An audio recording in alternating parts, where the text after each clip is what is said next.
जिल्ह्यामध्ये जो काही प्रकार चालू आहे, संतोष देशमुख यांची जी हत्या झाली ते अतिशय अमानवी, माणुसकीला काळिमा फासणारे आणि ह्याच्या पलीकडचे देखील काही शब्द असतील तर त्या सगळ्यांच्या मर्यादा तोडून गेलेली ती हत्या होती। ती घटना अतिशय वाईट होती आणि त्या घटनेची चर्चा विधिमंडळातच नव्हे तर संपूर्ण भारत देशात होऊ लागलेली आहे। कारण संसदेत देखील हा विषय गेलेला आहे। बजरंग सोनवणेंनी अमित शहांची, केंद्रीय गृहमंत्र्यांची ह्या प्रकरणात भेट घेतलेली आहे, तरी सुद्धा काही मोजके आरोपी अटक झालेले आहेत। अजून त्याचा मास्टरमाइंड शोधला गेलेला नाही, सूत्रधार शोधला गेलेला नाही किंवा आकाश शोधला गेलेला नाही आहे। मात्र ह्या घटनेने एक गोष्ट मात्र हायलाइट केली, ती म्हणजे बीड जिल्ह्यामध्ये फार मोठी दहशत आहे आणि ती दहशत फक्त सामान्य लोकांच्यात नाही तर तिथल्या लोकप्रतिनिधींच्या मध्ये, म्हणजे ज्या लोकांना मतदान करून निवडून दिलेलं आहे अशा लोकांच्या मध्ये देखील त्या बीड जिल्ह्यातल्या लोकांची, काही ठराविक लोकांची दहशत ही फार मोठी आहे असंच दिसून येतं। त्यामुळे सूत्रधार, मास्टरमाइंड किंवा आका ह्या शब्दामागे अनेक जण लपताना दिसत आहेत। आज ह्या सर्व घटनेच्या पार्श्वभूमीवर शरद पवारांनी मसाजोग ह्या गावी भेट दिली। तिथं ते देशमुख कुटुंबियांना भेटले आणि त्यांची सांत्वना केली। त्यानंतर तिथल्या लोकांशी संवाद साधला आणि सगळ्यात महत्त्वाचं, शरद पवारांची ही भेट महत्त्वाची का आहे तर राज्यभरात तुम्ही कुठेही पहा की शरद पवार हे भूकंप असेल, दुष्काळ असेल, अतिवृष्टी असेल, महापूर असेल, असे काहीही संकट आले तर सगळ्यात पहिल्यांदा तिथं ते शरद पवार हे जातच असतात आणि तिथं त्या घटकांशी संवाद साधून त्यांना काय लागेल ते मदत, जर सरकारात असतील तर ते स्वतः मदत करतात, नसतील तर किमान सरकारला किंवा मुख्यमंत्र्यांना किंवा प्रसंगी पंतप्रधानांना सुद्धा भेटून निवेदन देऊन त्या ठिकाणी मदतीचं काम ते करत असतात। एक लोकप्रतिनिधी असण्याचं किंवा महाराष्ट्राचा नेता असण्याची जबाबदारी ते चांगल्या पद्धतीने पार पाडत असतात। आता देखील बीडमध्ये जो प्रकार घडलेला आहे तो अतिशय निंदनीय आहे, माणुसकीला काळिमा फासणार आहे। मात्र ह्या सर्वच प्रकारातून एक गोष्ट लक्षात येते, ती म्हणजे ही दहशत ही काही खंडणीसाठी, पैशासाठी नाही तर ह्याला कुठंतरी राजकारणाचा सुद्धा वास आहे, राजकीय दहशत सुद्धा माजवली जाऊ लागलेली आहे। दोन समाजात तेढ निर्माण होणे असेल किंवा इतर काही गोष्टी असतील, त्याचा काही ना काही फायदा हा कुठंतरी राजकीय वरदहस्त असणाऱ्या लोकांना होत असतो आणि त्यामुळे बीड जिल्ह्यातली दहशत ही काही फक्त ती पैशासाठी किंवा इतर काही गोष्टींसाठी नाही तर त्यामागे कुठंतरी राजकीय वरदहस्त आहे। ती दहशत राजकीय सुद्धा आहे आणि राजकीय नेत्यांनी पोचलेली दहशत असल्यामुळेच विरोधी पक्षाचे आणि सत्ताधारी पक्षाचे आमदार सुद्धा कुठेतरी आक्रमक झालेले आहेत त्या विषयावर। एरवी कुठली तरी एक बाजू कुणीतरी घेतली तर तिथं फार दोन्ही बाजूची सहमती नसते, मात्र इथं सत्ताधारी आणि विरोधक एक आलेले आहेत। त्यामुळेच बीड जिल्ह्यामध्ये जी राजकीय दहशत निर्माण झालेली आहे ती फार वाईट आहे आणि ती दहशत कुठेतरी मोडून काढण्यासाठी किंवा लोकांना तिथल्या भयमुक्त करण्यासाठी कुणीतरी तिथं जाऊन शब्द देण्याची किंवा संवाद साधण्याची आवश्यकता असते आणि आज पवार साहेबांनी तेच केलं। ही एक छोटी क्लिप तुम्ही बघून घ्या। मी एवढंच तुम्हाला सांगेन की एक प्रकारचं दहशतीचं वातावरण आहे, कृपा करा आणि त्या दहशतीच्यातून बाहेर पडा। याला आपण सगळ्यांनी तोंड देऊ। एकदा आपण सगळ्यांनी सामुदायिक प्रयत्नाची भूमिका घेतल्याच्या नंतर कुणी आपल्याला अडवू शकत नाही। आणि सर्वसामान्य माणूस हा नेहमी विचार करत असतो की राजकारण बाजूला जाऊ दे किंवा राजकीय भानगडीत आपण पडायला नको। मात्र ज्यावेळी सर्वसामान्य लोक या सर्व गोष्टींकडे दुर्लक्ष करत असतात किंवा हे काही आपला काही त्याच्याशी संबंध नाही आहे असं वागत असतात, त्यावेळेस अशा खंडणीखोर गुंडांचं फावत असतं आणि त्यामुळं ते लोक कुठल्याही पातळीला उतरून दहशत माजवत असतात। आता ह्या सरपंचांची काय चूक होती तर गावातल्या एका युवकावरती अन्याय झाल्यानंतर त्याच्या मदतीला जाणं एवढीच काय ती त्या सरपंचाची चूक होती। त्यामुळेच त्यांचा मर्डर झाला. कुठेतरी इतका संवेदनशील विषय किंवा जाऊन त्या व्यक्तीला मध्यस्थी करण्याचं जर फळ इतक्या घाण पद्धतीने मिळत असेल, इतक्या वाईट पद्धतीने मिळत असेल, तर सर्वसामान्य लोकांनी जगायचं तर कसं? किंवा राजकीय क्षेत्रात काम करणाऱ्या युवकांनी असेल किंवा इतर जे कोणी राजकारणात काही काम करत असतील, गावात सामाजिक काम करत असतील, एखाद्याच्या मदतीला जात असतील, तर त्या मदतीला जायचं तरी कसं? त्यामुळं हे जे काही आहे हे वातावरण दूषित करणारं, देशमुखांची हत्या ही काही फक्त त्या ठिकाणी जरब बसवणार नाही, तर महाराष्ट्राला घाणेरड्या पद्धतीकडे घेऊन जाणारी किंवा वाईट दिशा देणारी आहे. त्या विरोधात सर्वसामान्य लोकांनीच एकत्र आलं तर कुठंतर ही दहशत मोडून निघते. आणि त्यासाठी सर्वसामान्य लोक एकत्र येणे, ह्या लोकांनी म्हणजे कुठल्याही जातीपातीच्या भिंती तोडून सर्व जातीच्या लोकांनी एकत्र येऊन ह्या दहशतवादाला उत्तर दिलं तरच कुठंतरी ही दहशत आहे ती नाहीशी होऊ शकते. हेच पवारसाहेबांनी आज केलं. त्या देशमुख कुटुंबियांना आधार दिला, लोकांना देखील तिथला आधार दिला की तुम्ही काही घाबरायचं कारण नाही, तुम्ही देखील एकत्र या, एकजूट व्हा आणि ही दहशत संपवा, असं त्यांना मार्गदर्शन सुद्धा पवारसाहेबांनी केलं. त्यामुळे ही भेट ही अतिशय महत्त्वाची होती. त्याचवेळी जे राष्ट्रवादी काँग्रेसचे इतर सुद्धा खासदार असतील, आमदार असतील किंवा माजी मंत्री असतील, असे लोकसुद्धा पवारसाहेबांनी सोबत घेऊन त्या कुटुंबियांची जबाबदारी घेतली. त्या देशमुख यांच्या सरपंचांच्या मयत सरपंचांच्या मुलांची जबाबदारी घेतली, शिक्षणाची जबाबदारी घेतली आणि तिथल्या लोकांना सुद्धा भयमुक्त व्हा असा संदेश दिला. जोपर्यंत लोक एकत्र येणार नाहीत आणि जी काही लोकांची ह्या गुंडगिरी करणाऱ्या लोकांची किंवा खंडणी वसूल करणाऱ्या लोकांची किंवा राजकीय वरदहस्ताने काहीही खपवून नेणारी किंवा राजकीय वरदहस्त असल्यामुळेच कुठंतरी लोकांवरती दहशत जमवून त्याचं परत आणि त्यातूनच राजकीय लाभ असेल किंवा आर्थिक लाभ असेल हे उठवून काहीतरी वेगळ्या पद्धतीचा माहोल तयार करायचा लोक हे प्रयत्न करत असतात. त्याला थांबवण्यासाठी किंवा त्याच्यावरती जरब बसवण्यासाठी सर्वसामान्य लोकांनी एकत्र येणं हेच महत्त्वाचं आहे. हा संदेश आज पवारसाहेबांनी तिथं दिलेला आहे. त्यामुळे ही भेट पवारसाहेबांची महत्त्वाची ठरलेली आहे. यावेळी संदीप क्षीरसागर यांनी त्या ठिकाणी मास्टरमाइंडचं नाव घेतलं, त्यांना अटक करण्याची मागणी केली. अशा बऱ्याच गोष्टी घडलेल्या आहेत. त्यानंतर आता पोलीस हा सगळ्यात महत्त्वाचा रोल आहे. पोलीसच इथं गुंडांना सामील होते, ते CCTV फुटेज वगैरे दिसत आहेत त्यावरून दिसतं. पोलीस, राजकीय नेते आणि हे खंडणीखोर गुंड किंवा दहशतवादी ह्या तिघांचं मनोमिलन संपूर्ण महाराष्ट्रात आहे. बीडमधली घटना समोर आली म्हणून आपण त्यावरती चर्चा करतोय, मात्र हे जे गुंडांचं, राजकीय नेत्यांचं आणि पोलिसांचं हे जे काही आहे ते हे एक पूर्ण मोठं सर्कल आहे आणि ह्या तिघांचे एकमेकांच्या हातात हात घालून हे राजकारण, पोलीस आणि हे गुंड हे तिन्ही लोक चालत असतात. संतोष देशमुख यांच्या हत्येनं हे फक्त हायलाईट बीडमध्ये झालेलं आहे, मात्र संपूर्ण महाराष्ट्रात बघितली तर फारशी स्थिती काही वेगळी नाही. त्यावेळी पवारसाहेबांनी अशा पद्धतीने जाऊन तिथं भयमुक्त व्हा असं लोकांना सांगणं, तिथल्या लोकांच्या पाठीशी आम्ही आहोत हे सांगणं, आधार देणं हे देखील महत्त्वाचं ठरलं. त्यामुळे ही भेट ही महत्त्वाची होती.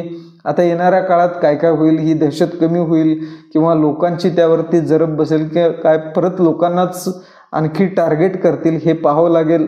तुम्हाला काय वाटतं की पवारसाहेबांनी आज भेट दिली ही महत्त्वाची भेट ठरली असं तुम्हाला वाटतं का? तुमच्या ज्या काही प्रतिक्रिया असतील त्या कमेंट करा.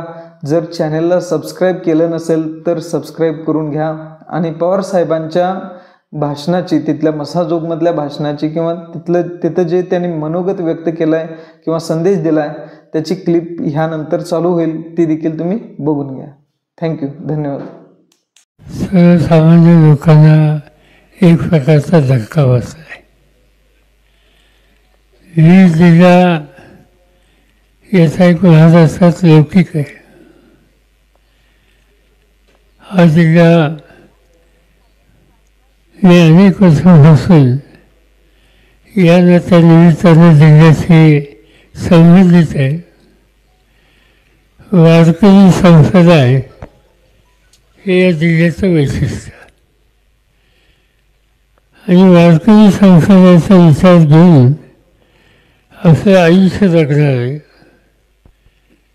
दुष्काळ पडला तर त्याला तोंड देणारे, महाराष्ट्राच्या साखर उद्योगाला हातभार देणारे, त्यासाठी कष्ट करणारे कुणी आहेत हा प्रश्न विचारला तर वीरचा हा उल्लेख त्या ठिकाणी केला जातो. आणि अशा जिल्ह्यामध्ये जे काही घडलं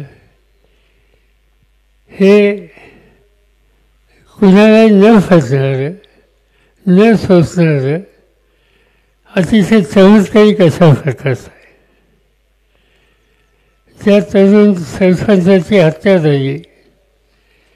15 वर्ष लोकांच्या पाठीमागं त्या पदावर बसण्याचं काम त्यांनी केलं. 15 वर्ष ज्याची निवड झाली त्याचा अर्थ लोकांच्या दैनंदिन सुखदुःखाशी संयम होणारा, वादविवादापासून दूर राहणारा असा हा तरुण कर्तव्यगार लोकप्रतिनिधी म्हणून तुमच्या गावामध्ये काम करतोय. जे काही घडलं त्याच्यात त्याचा काहीच संबंध नसताना कुणी येऊन कुणाला दौंडाची दिली, कुणाला मारून केली आणि त्याच्याबद्दलची तक्रार आल्याच्या नंतर त्याची चौकशी ही करण्याची भूमिका घेतली. आणि ती चौकशी का करतो म्हणून कुणी बाहेर यायचं, व्यक्तिगत हल्ला केला आणि शेवटी तो हल्ला हत्येभरून जातो, हे चित्र अतिशय गंभीर अशा प्रकारचं आहे. याची नोंद ही राज्य आणि केंद्र सरकारने घ्यावीच लागेल. लोकसभेचं अधिवेशन काल संपलं आणि गेले 2-4 दिवस आम्ही बघतो तुमचे प्रतिनिधी बजरंग सोनवणे असतील, शिव तळके असतील आणि जे कोणी तिथं खासदार महाराष्ट्राचे आहेत त्यांनी हा प्रश्न उचलून धरला.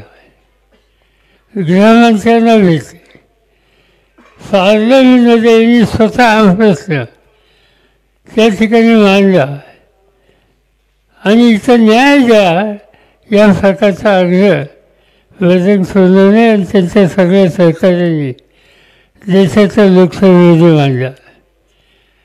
त्यांचं भाषण मी ऐकत होतो. मी काही त्यांच्या सभागृहात नाही आहे, पण ऐकत होतो. समग्र ते जे काही सांगत होते ते ऐकल्याच्यानंतर स्थगित झालं. या देशाच्या राज्यात काय चाललं आहे अशा प्रकारचे प्रश्न नंतर लोक विचारायला लागले. हे दुखणं जिथं मांडायला हवं आहे तिथं मांडलं. त्यांनी एकच गोष्ट सांगितली की सूत्रराज याच्या खोलात गेलं पाहिजे.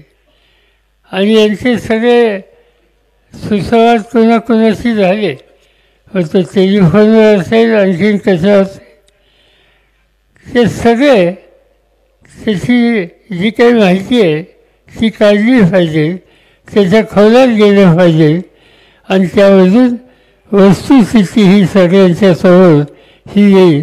हा आग्रह बजरंग सोनवणे, लडके, बाकीच्या सगळ्या सहकार्यांनी देशाच्या पार्लमेंटमध्ये केला. आणि नेमकं हेच काम विधानसभेमध्ये वीरचे आमदार क्षीरसागर त्यांनी मांडला. तुमचे जितेंद्र आव्हाड त्यांनी सुद्धा हा प्रश्न त्या ठिकाणी मांडला. त्यांनी हा कधी विचार केला नाही ते कोणत्या समाजाचे विचार केला नाही. अन्याय होतो आहे, अन्याय झाला आहे आणि त्या अन्याय झालेल्यावर जे कोणी जबाबदार असतील त्याचं दुखणं त्यांनी त्या ठिकाणी मांडण्याचा प्रयत्न केला. मी स्वतः थोडीवर माहिती घेतली व त्याच्यामध्ये सोनवणे काही बोलले, आणखीही काही लोक बोलले. एक या जिल्ह्याच्या लोकप्रतिनिधी, शेजारच्या जिल्ह्याच्या लोकप्रतिनिधी हा प्रश्न महाराष्ट्राच्या विधानसभेमध्ये सुद्धा मांडला आणि मुख्यमंत्र्यांनी काही आश्वासनं दिली. त्यांनी काही रक्कम दिली, ठीक आहे, कुटुंबाला मदत त्याची होईल, पण तुम्ही किती रक्कम दिली तर गेलेला माणूस येत नाही. त्या कुटुंबाचं हे दुःख आहे, ते काही जाऊ शकत नाही. पण ठीक आहे, आम्ही काही त्याच्या खोलात जाऊ इच्छित नाही, त्याचं टिफणी करू इच्छित नाही. पण एक गोष्ट करावी लागेल की जोपर्यंत याच्या खोलात जाऊन जे कुणी जबाबदार आहेत आणि जे कुणी सूत्रधार म्हणून याच्या मागे आहेत त्यांना योग्य प्रकारचा धडा शिकवायचा आहे आणि तेही तातडीने. मला आनंद आहे की एका गोष्टीचं समाधान आहे की त्या वकील मंडळीने लेखी निवेदन दिलं. वकील वगैरे जे काही करायचं असेल तर ती जबाबदारी ते स्वतःही घ्यायला तयार आहेत. तुम्हाला त्यांची साथ या ठिकाणी होती. आणि केंद्र सरकार, राज्य सरकार, लोकप्रतिनिधी, वकील मंडळी आणि या जिल्ह्यातील आजूबाजूचे अनेक लोक तुमच्या हितचिंतक म्हणून या प्रश्नाकडं गावकऱ्यांच्या आणि या कुटुंबियांच्या मागे आहे. मी एवढंच तुम्हाला सांगेन की एक प्रकारचं दहशतीचं वातावरण आहे, कृपा करा आणि त्या दहशतीच्यातून बाहेर पडा. याला आपण सगळ्यांनी तोंड देऊ. एकदा आपण सगळ्यांनी सामुदायिक प्रयत्नाची भूमिका घेतल्याच्या नंतर कुणी आपल्याला अडू शकत नाही. आणि मी तुम्हाला खात्री देऊ इच्छितो की आज म्हणजे कालच आम्ही पार्लमेंट संपवून पोहोचलो आणि आज इथं आलो. त्याचं कारण हे आहे की महाराष्ट्रामध्ये, मराठवाड्यामध्ये आणि 20 जिल्ह्यामध्ये असं घडतं आहे. ही गोष्ट आम्हा कोणाला न शोभणारी आहे. याच्यातून न्याय हा दिलाच पाहिजे. जे दुःखी आहेत त्यांच्या दुःखाशी ते एकटे नाहीत, आपण सगळे आहोत हे वातावरण केलंच पाहिजे. आणि ती स्थिती ही दुरुस्त कशी होईल याची काळजी आपण सगळ्यांनी घेतलीच पाहिजे. कुटुंबात लहान मुलं आहेत, त्यांच्या मुलांनी आत्ताच सांगितलं की तुझ्या शिक्षणाची जबाबदारी आम्ही घ्यायला तयार आहोत. माझ्याकडे बारामतीला फार मोठी मुलींच्यासाठी शैक्षणिक सुविधा आहे. जवळपास 9 ते 10,000 मुली शिकतात. त्याच्यामध्ये आणखी एक मुलगी असेल, उद्या मुलगा येत असेल, त्यांचं पूर्ण शिक्षण आपण करू, त्यांना धीर देऊ, कुटुंबाला धीर देऊ.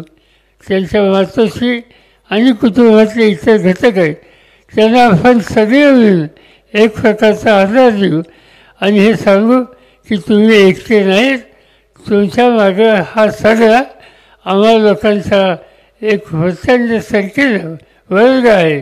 आणि त्यामुळे न भिता या सगळ्या जे गेलं आहे, जे झालं आहे ते तर आपण परत आणू शकत नाही, पण निदान धीर देऊ शकतो, आत्मविश्वास वाढवू शकतो. ते एकटे नाहीत ही भावना निर्माण करू शकतो आणि ते काम आपण सगळे मिळून करू. एवढंच या ठिकाणी सांगतो. राज्य सरकार, केंद्र सरकार याच्या खोलात जाईपर्यंत आम्ही स्वस्थ बसणार नाही हा विश्वास देतो आणि 2 शब्द संपवतो.